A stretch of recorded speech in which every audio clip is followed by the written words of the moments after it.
Subscribe করুন মেহেদি cartoon, click করুন bell icon. সে অনেক দিন আগের কথা। রহিমপুর জঙ্গলে একটা পাজি বাঘ বাস করত। সেই বাঘ অনেক বুড়ো হয়ে গিয়েছিল। সে বয়সের ভারে কোনো শিকার ধরতে পারত না, তাই সে কৌশল করে বনের পশু পাখিদের ধরে ধরে খেত। এমনই একদিনের কথা। আরে সাগি দিদি, তুমি কোথায় যাচ্ছ? দয়া করে আমাকে একটু সাহায্য করো। কেন বাঘ মামা, তোমার আবার কি হলো? সাগি দিদি, আসলে আমার শরীরটা ভালো নেই, খুব জ্বর এসেছে। মনে হয় আমি আর বাঁচবো না দিদি। বলছি কি সাগি দিদি, আমার খুব পানি পিপাসা পেয়েছে, আমাকে তুমি একটু পানি খাওয়াবে?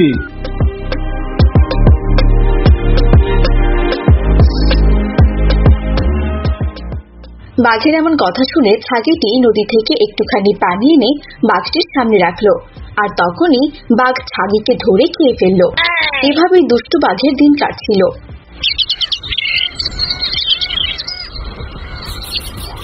তারপর আরেকদিন বাঘের গুহার সামন দিয়ে একটা শিয়াল যাচ্ছিল। এই যে শিয়াল পণ্ডিত, যাচ্ছ কোথায়? এদিকে একটু আসবে? আমার শরীরটা ভীষণ খারাপ, আজ কদিন থেকে আমি কিচ্ছু খাইনি, আমাকে তুমি একটু খাবারের ব্যবস্থা করে দিবে শিয়াল পণ্ডিত? কি বললে তুমি? আমার কি খেয়ে দিয়ে কোনো কাজ নেই? আমি তোমার জন্য শিকার আনতে যাব? তুমি কি আমাকে ছাগের মতো বোকা পেয়েছো?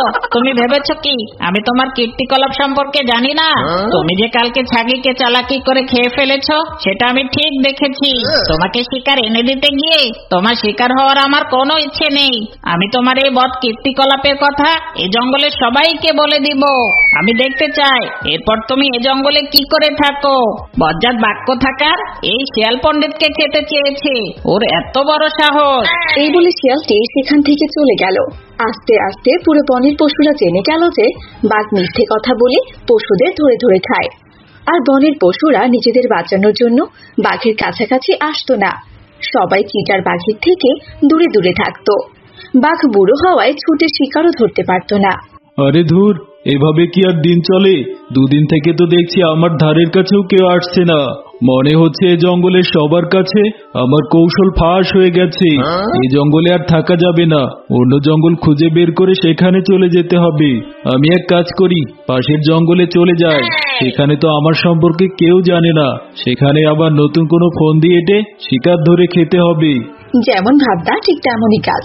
বাঘ চলে গেল পাশের বনে। সেখানে কোনো বাঘ সিংহ না থাকায় জঙ্গল প্রধান ছিল হাতি। সব পশুরা হাতির কথাই উঠতো আর বসতো। হাতি মশাই, আপনি তো এই জঙ্গলের প্রধান, আপনি দয়া করে আমাকে একটু সাহায্য করুন। আজই আমি পাশের জঙ্গল থেকে এসেছি। আমি বুড়ো হয়ে যাওয়ায় সে জঙ্গলের সবাই শুধু আমাকেই ধরে খেতে চায়, তাই কোনো রকম জান নিয়ে পালিয়ে এসেছি। দয়া করে আপনি আপনার বনে আমাকে একটু আশ্রয় দিন এবং কোনো একটা কাজের ব্যবস্থা করে দিন। আচ্ছা ঠিক আছে, তোমাকে এ নিয়ে আর চিন্তা করতে হবে না। আজ থেকে তুমি আমাদের বনের চৌকিদার। আমাদের এই বনে যেহেতু বড় কোনো প্রাণী নেই, তাই যে কোনো সময় হিংস্র প্রাণীরা ঢুকে আমাদের বনের পশুদের ক্ষতি করতে পারে। তাই তোমাকে চৌকিদার হিসাবে নিয়োগ দিলাম। বেতন তুমি প্রতি মাসের শেষে পাবে, তবে একটা শর্ত, এ জঙ্গলের কোনো প্রাণীকে কিন্তু তোমার ধরে খাওয়া যাবে না। এ জঙ্গলে সবাই ঘাস খায়, তুমিও ঘাস খাবে, ঠিক আছে? আচ্ছা, কোনো সমস্যা নেই, আমি সব কাজ পারবো, আমার শুধু একটা আশ্রয়ের দরকার ছিল। বনের সবাই বাঘকে চৌকিদার হিসেবে পেয়ে ভীষণ খুশি ছিল, কিন্তু তারা জানতো না যে তাদের এই খুশি খুব বেশি দিন আর থাকবে না। একদিন এক ছাগি তার ছানাকে নিয়ে গুহার দিকে যাচ্ছিল। তখন বাঘ তাদেরকে দেখে বলল, এই যে ছাগি দিদি, তোমার ছানাকে নিয়ে কোথায় যাচ্ছ গো? এদিকে একটু এসো তো, তোমার সাথে একটু দরকার ছিল, আমি যে একটু বিপদে পড়েছি। বাঘের এমন কথা শুনে ছাগিটি তার ছানা নিয়ে বাঘের কাছে এলো। কি হয়েছে চৌকিদার ভাই? তুমি তো এই বনের চৌকিদার, তোমার আবার কিসের বিপদ বলো তো? আমার সব থেকে বড় বিপদ হচ্ছে আমার পেটের ক্ষুধা।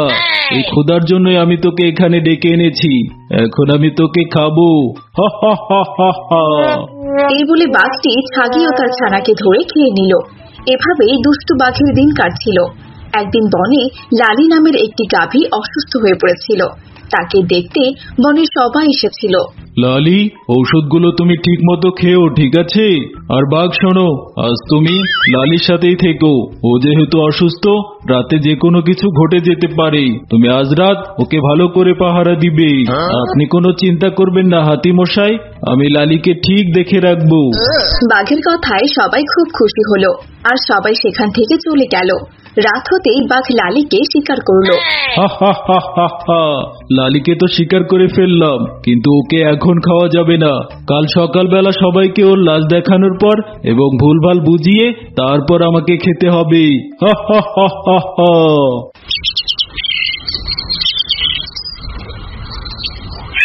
এই দেখুন হাতি মশাই, রাতে লালির অসুখ আরো বেড়ে গিয়েছিল।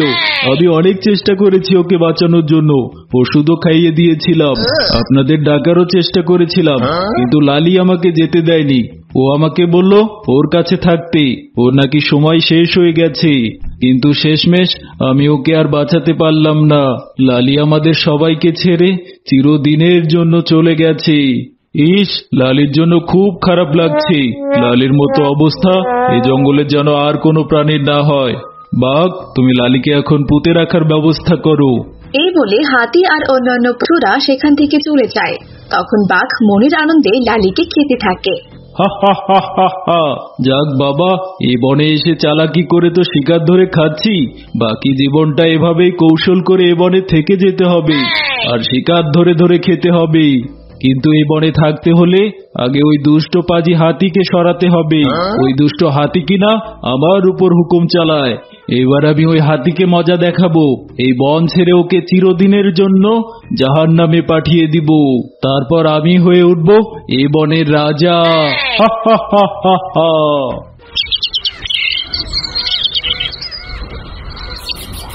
পরের দিন বাঘ যায় হাতির কাছে। হাতি মশাই, বলছি কি আমার শরীরটা ভালো না, খুব অসুস্থ, ডাক্তার দেখাতে হবে। আমার কিছু টাকার দরকার, দয়া করে আপনি আমাকে কিছু টাকা ধার দিন না। চৌকিদারের বেতন পেলে আপনাকে পরিশোধ করে দিব। আচ্ছা আচ্ছা, ঠিক আছে বাঘ, নিয়ে যাও। তবে তোমার কিন্তু এখনো বেতন পাওয়ার সময় হয়নি, অনেক দেরি আছে। তার আগে টাকাটা আমাকে পরিশোধ করে দিয়ে যেও। যখন বেতন পাবে তখন আবার নিয়ে যেও। তোমাকে দ্রুত সুস্থ হওয়া খুব জরুরি। তুমি এই জঙ্গলের চৌকিদার, তুমি পাহারা না দিলে এই জঙ্গলের বড় ক্ষতি হয়ে যেতে পারে। এরপর টাকা নিয়ে বাঘ সেখান থেকে চলে যায়। বেশ কিছুদিন কেটে যাওয়ার পরে বাঘ হাতিকে আর টাকা ফেরত দেয় না। একদিন হাতি বাঘের কাছে আসে। কি ব্যাপার বাঘ, এতগুলো দিন পার হয়ে গেল, তুমি আমার সাথে দেখা করতে এলে না, চৌকিদারের ডিউটিও করছো না। তুমি কি এখন সুস্থ? আর আমার টাকাগুলো কোথায়?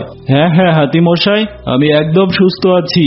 বলছি বাঘ, তুমি আমার থেকে যে টাকাগুলো ধার নিয়েছিলে, আমি সেই টাকাগুলোই নিতে এসেছি। টাকার আমার ভীষণ দরকার। হরিণীর মেয়ে খুবই অসুস্থ, ওর চিকিৎসার জন্য অনেক টাকার দরকার। তুমি আমাকে টাকাগুলো দাও বাঘ, ওর চিকিৎসার জন্য মোটা অঙ্কের টাকা লাগবে। টাকা মানে কিসের টাকা? আপনি আমার কাছে ঘুষের টাকা চাইছেন? আমি আপনাকে 1 টাকাও ঘুষ দিব না। তোমরা কি জানো, তোমাদের আদরের হাতি মশাই আমার এই বনে থাকার জন্য ঘুষ চাচ্ছে। সে একদম সাফ কথা বলে দিয়েছে, আমার এই জঙ্গলে থাকতে হলে তাকে ঘুষ দিয়ে থাকতে হবে। এখন তোমরাই তার বিচার করো, আমি কি ঘুষ দিয়ে জঙ্গলে থাকবো? এসব তুমি কি বলছো বাঘ? আমি আবার কখন তোমার কাছে ঘুষের টাকা চাইলাম? হাতি আর বাঘের এমন তর্ক বিতর্ক দেখে সব পশু পাখিরা হতভম্ব হয়ে যায়। কেউ কিছুই বুঝতে পারছিল না যে কে সত্যি বলছে আর কে মিথ্যে কথা বলছে। এটার বিচার পরে হবে বলে সবাই সেখান থেকে চলে যায়। দেখতে দেখতে রাত হয়ে যায়। রাতের বেলা হাতি বনের ভেতর দিয়ে ঘুরে বেড়াচ্ছিল। ওই তো, ওই বেটা হাতিকে পেয়েছি। আমার উপর হুকুম চালানো, আজকে হবে ওর শেষ দিন। আমার উপর এতদিন ধরে হুকুম চালিয়েছিস, আজ তার আমি প্রতিশোধ নিব। আজ আমি বেটাকে দেখাবো মজা। এই বলে বাঘটি হাতির ওপর আক্রমণ করে আর হাতি চিৎকার করতে থাকে। হাতির চিৎকার চেঁচামেচি শুনে সব পশু পাখিরা এসে সেখানে উপস্থিত হয়। আর রাত হওয়াতে বাঘ একটি গাছের আড়ালে গিয়ে লুকিয়ে পড়ে। আপনার আবার কি হয়েছে হাতি মশাই? আপনার শরীরে এই ক্ষতগুলো কি করে হলো? হরিণী, আমাকে কেউ একজন আক্রমণ করেছিল। অন্ধকার হওয়াতে আমি তাকে দেখতে পারিনি, সে আমাকে ভীষণ মেরেছে। সে তো আমি বেশ বুঝতে পারছি, কিন্তু আমাদের সবার নিরাপত্তার দায়িত্ব তো চৌকিদার মশাইয়ের। তাকে তো আমি কোথাও দেখতে পাচ্ছি না, সে কোথায়? ঠিক তখনই সেখানে বাঘ এসে উপস্থিত হয়। এ কি, তোমরা বুঝি আমাকে স্মরণ করেছো? তোমাদের ডাক শুনে আমি চলে এলাম। আর এ কি, হাতিমশাইয়ের শরীরে এরকম রক্তের দাগ কেন? আমি এই বনে থাকতে আমাদের বন প্রধানকে কে আক্রমণ করলো? কার এত বড় সাহস? আমার তো মনে হয় আপনি আঘাত করেছেন চৌকিদার মশাই, কারণ আজ তো আপনার সাথে হাতিমশাইয়ের ঝগড়া হয়েছিল। সেটা কি আপনি ভুলে যাচ্ছেন নাকি? এসব তুমি কি বলছো হরিণী? ঝগড়া হয়েছিল বলে আমি হাতিমশাইকে আক্রমণ করব? আমি তো এই বনের রক্ষক, আমি তো ভক্ষক নই। শুনুন চৌকিদার মশাই, ক্ষুধা লাগলে না রক্ষকও ভক্ষক হয়ে ওঠে, বুঝেছেন তো? আর আমি বেশ ভালো করেই বুঝতে পারছি যে হাতিমশাইকে আপনি আক্রমণ করেছিলেন। তা না হলে নিজে দেখো না, তোমার হাত পায়ে নখগুলোতে কেমন রক্ত লেগে আছে। এখনো কি তুমি মিথ্যে কথা বলবে যে তুমি হাতি ভাইকে আক্রমণ করোনি? হরিণের কথায় সবাই একমত পোষণ করে। তখন কারোর বুঝতে আর বাকি রইল না যে এতদিন বাঘ এই বনের পশু পাখিদের কৌশলে শিকার করে খেয়েছে। সবাই বাঘকে ঘিরে ফেললো, আর হাতি বাঘকে তার সুরে তুলে নিয়ে জোরে একটা আছাড় মারলো। বাঘ বৃদ্ধ হওয়ায় সে আঘাত সহ্য করতে না পেরে মারা গেল। তারপর থেকে আবারও সেই বনের সুখ শান্তি ফিরে এলো। এই জন্যই বলে, অচেনা কারোর সাথে কখনোই বন্ধুত্ব করতে নেই।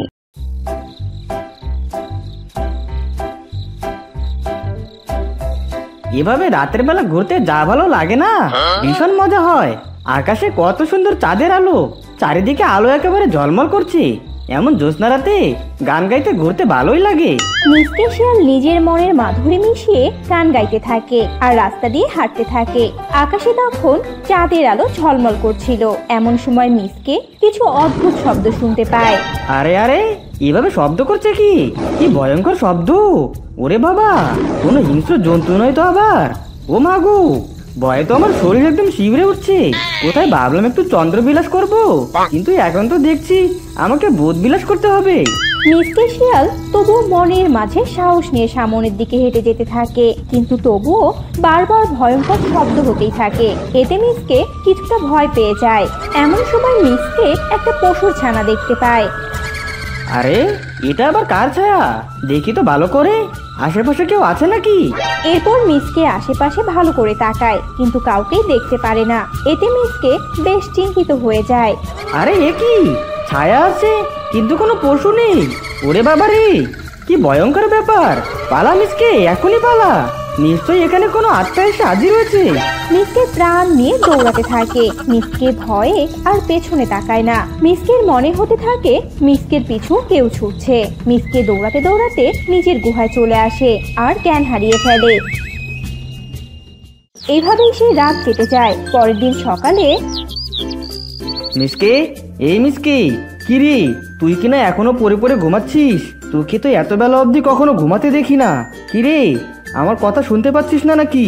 মিচকে, এই মিচকে, আরে মরে টরে গেল নাকি? বল্টু শিয়াল এভাবেই মিসকে ডাকতে থাকে। অবশেষে অনেকবার ডাকার পর মিসকে শিয়াল নিজে সাড়া দেয়। আরে, আমি এখানে এলাম কি করে? হ্যাঁ রে, দেখি তো তোর মাথা ঠিক আছে কিনা। তুই তোর গুহায় থাকবে না তো কে থাকবে শুনি? কি যাতা বকছিস? কাল তো মনে হয় আমি জঙ্গলে ছিলাম। তারপর কি হয়েছিল? এ কি, আমার মনে পড়ছে না কেন? আমি কিছুই মনে করতে পারছি না কেন? মিসকে অনেক মনে করার চেষ্টা করে। অবশেষে মিসকের সব কথা মনে পড়ে যায়।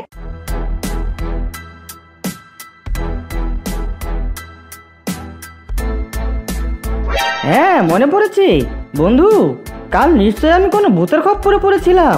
ওরে বাবারে, কি ভয়ঙ্কর শব্দ! বন্ধু, আমি ভেবেছিলাম তোর মাথাটা অর্ধেক গেছে, কিন্তু এখন দেখছি তোর পুরো মাথাটাই গেছে। সত্যি হাসালি, জঙ্গলে কিনা ভূত আছে? আরে হ্যাঁ বন্ধু, আমি নিজে ছায়া দেখেছি। ওরে বাবারে, আমি আর জঙ্গলে কখনো বের হব না, নয়তো আমি মরেই যাব। চুপ বোকা, কোনো ভূত টুত নেই। এখন চল, বাইরে যাব। বল্টুর কথায় মিসকে ভীষণ ভয় পেয়ে যায়। মিসকে কিছুতেই গুহা থেকে বের হয় না। এভাবেই দুদিন কেটে যায়। এদিকে ভূতের কথা সবাই জেনে যায়। হ্যাঁ রে বল্টু, মিচকে এসব কি বলছে? জঙ্গলে কি না ভূত এসেছে? হ্যাঁ বাঘমশাই, মনে হয় মাথাটা একেবারে গেছে। সত্যি? পাগল ছাগল দিয়ে জঙ্গলটা একেবারে ভরে যাচ্ছে। কি বাঘমশাই, আপনি পাগল ছাগল বলেন কেন? তার মানে কি আমি বেশি হয়ে গেছে? আমাকে কিনা বেশি বলছে। ছাগল সেখানে কান্নাকাটি শুরু করে দেয় আর বাঘ পড়ে যায় মহাবিপদে। আরে আরে, কেউ থামাও ওকে। আরে ছাগল তো আমি ওটা কথার কথা বলেছি, কি মুশকিলে পড়ে গেলাম। সবাই ছাগলকে চুপ করায়। এভাবেই 2-3 দিন কেটে যায়। এদিকে একদিন, ও বাবা গো, এখন নাকি আমাকে আবার বোনের বাড়িতে যেতে হবে। বুঝি না বাবা, আমার বোনটা আবার এত তাড়াতাড়ি ডেকে পাঠালো কেন? নিশ্চয়ই কোনো বিপদ হয়েছে। এত রাতে যেতে তো আমার ভীষণ ভয় করছে। যা হবে হবে, আমি বরং যেতে থাকি। এরপর হরিণী মনের সাহস নিয়ে এগিয়ে যেতে থাকে। কিন্তু হঠাৎ হরিণী একটা অদ্ভুত শব্দ শুনতে পায়। আরে, এমন শব্দের কথাই তো মিসকে দাদা শুনেছিল। তার মানে কি সত্যি জঙ্গলে ভূত আছে? ওরে বাবা রে, এই অন্ধকারে আমি পালাবো কি করে? হরিণী ভীষণ ভয় পেয়ে যায়। এরপর সকাল হয়ে যায় আর তারপরই আরো কদিন কেটে যায়। বাঘমশাই, আপনি কি খবর শুনেছেন? জঙ্গলে তো হরিণী নেই। আজ কদিন হলো হরিণীকে কোথাও খুঁজে পাওয়া যাচ্ছে না। ও তো কোথাও গেলে আমাকে বলে যায়। নিশ্চয়ই ওই রাক্ষস ভূতের কাজ এটা। আমার মনে হয় হরিণীকে ওই ছিঁড়ে ছিঁড়ে খেয়ে ফেলেছে, নয়তো যাবে কোথায়? চুপ কর, গেছে হয়তো বা কোথাও। সময় হলে ঠিকই চলে আসবে। কোনো আত্মীয়র বাড়িতে হয়তো বা বেড়াতে গেছি। কিন্তু রাজা মশাই, হরিণী তো আগে কখনো এইভাবে কোথাও যায়নি। আর যদি যেত তাহলে একদিনের মাঝেই ফিরে আসতো। আমার কিন্তু এবার ভীষণ ভয় করছে। আরে ভয় পেলে একদম চলবে না, বরং এভাবে বললেই জঙ্গলের সবাই আরো ভয় পেয়ে যাবে। হরিণী এভাবে না থাকার ব্যাপারটা সবাইকে অনেকটা ভাবিয়ে তোলে, কিন্তু কেউ কাউকে বুঝতে দেয় না। কিন্তু বেশ কিছুদিন পর থেকেই জঙ্গলে একটার পর একটা পশু হারিয়ে যেতে থাকে। এতে সবার মাঝে ভীষণ আতঙ্ক দেখা যায় আর সবাই মিসকের কথা বিশ্বাস করতে থাকে। আর সবাই রাতে গুহা থেকে প্রায় বের হওয়া বন্ধ করে দেয়। পশু পাখিরা কেউ আর শিকার খুঁজতে বের হয় না। উফ বাবা, আজ কতদিন হলো ঠিকভাবে খাবার খুঁজতে যাই না। কেন যে কলা বাগানটা এত দূরে হয়েছে? ভেবেছিলাম তাড়াতাড়ি বাড়িতে ফিরে আসবো, কিন্তু এখন তো দেখছি সন্ধ্যা নেমে এলো। জানি না আমার সাথে আজ কি সর্বনাশী কাণ্ড হবে। বানর জোরে জোরে পা চালাতে থাকে, কিন্তু এত দ্রুত যাওয়ার পরও রাত নেমে আসে আর বানরের সাথেও একই ঘটনা ঘটে।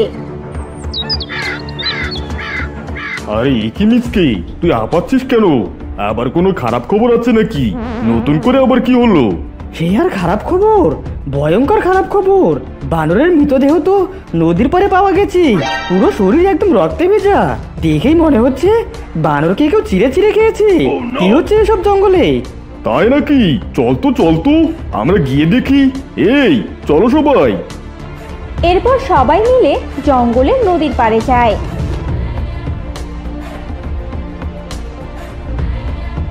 ওরে বাবারে, নিশ্চয়ই এটা ভূতের কাজ। ওরে বাবারে, কি পরিবার হিংস্রভাবে মেরে ফেলেছে। সবাইকে পালাতে হবে। কি হলো, সবাই এখনো দাঁড়িয়ে আছো কেন? পালাও। সব পশুরা সেখান থেকে পালিয়ে যায়, কিন্তু বাঘ বসে বসে তা দেখতে থাকে আর কিছু একটা চিন্তা করতে থাকে। সবাই তো ভাবছে ভূত, কিন্তু আমার মাথায় তো অন্য কিছু চলছে। আসলে কি কোনো আত্মাভূত আছে নাকি কোনো হিংস্র পশু? আমাকে ব্যাপারটা ভাবতেই হচ্ছে। কোথাও তো একটা জটলা আছে। এই জটলাটা আমাকেই খুলতে হবে। বাঘ ভাবতে ভাবতে সেখান থেকে চলে যায়। এভাবে আরো 2 দিন কেটে যায়। এদিকে সব পশু পাখিরা একসাথে মিলে আলোচনা করতে থাকে। এমন সময় টুনি পাখি ভয়ে জড়সড় হয়ে সেখানে আসে। মহারাজ, কাল রাতে আমার ঘুম ভেঙে গিয়েছিল আর আমি চোখ খুলে একটা ভয়ঙ্কর ছায়া দেখেছি। ওরে বাবা রে, শরীর থেকে আবার আত্মাটা প্রায় বেরিয়ে গিয়েছিল। টুনির কথায় সবাই আরো ভয় পেয়ে যায়। আরে টুনি, কি হয়েছে? চুপ করো সবাই কি পাগল হয়ে গেলে নাকি? আমার মনে হয় এসব কোনো হিংস্র পশুর কাজ। তাই আমাদের সবাইকে এক হতে হবে। ওরে বাবা রে, না না, আমরা এসব নিয়ে কিচ্ছু করব না। জীবনটা চলে যাবে। যাবো না। ওটি তো কোনো হিংস্র পশু নয়। বাঘের কথায় রাজি হয় না কেউ। অবশেষে বাঘ সবাইকে বোঝানোর পর সবাই রাজি হয়। এরপর তারা দোষীকে বের করার জন্য একটা বুদ্ধি বের করে। আর রাতে বাঘ একাই রাস্তায় হাঁটতে থাকে আর বাকি পশুরা সবাই আড়ালে লুকিয়ে থাকে। এমন সময় তারা সবাই মিলে সেই ভয়ঙ্কর আওয়াজ শুনতে পায় আর বাঘ সামনে তাকিয়ে দেখে একটা বড় সিংহ। সবাই বেরিয়ে আসো, তাড়াতাড়ি এদিকে আসো। বাঘের কথা শুনে সবাই তাড়াতাড়ি সেখানে আসে আর সিংহকে সবাই ঘিরে ফেলে আর সিংহ ভীষণ ভয় পেয়ে যায়। বলেছিলাম না তোমাদের, এটা কোনো হিংস্র পশুর কাজ। এখন দেখলে তো, এই সিংহ এতদিন থেকে জঙ্গলে পশু খেয়ে বেড়াচ্ছি, আর আমরা ভূত ভেবে হাত গুটিয়েছিলাম। এই সবাই মারো এই সিংহকে। এই এটা ভালো হচ্ছে না কিন্তু। সিংহ জোরে হুঙ্কার দেওয়ার পরও সবাই সিংহকে মারতে থাকে আর সিংহ সেখানেই মারা যায়। For more updates, subscribe to our channel, click the show links and enjoy watching the videos.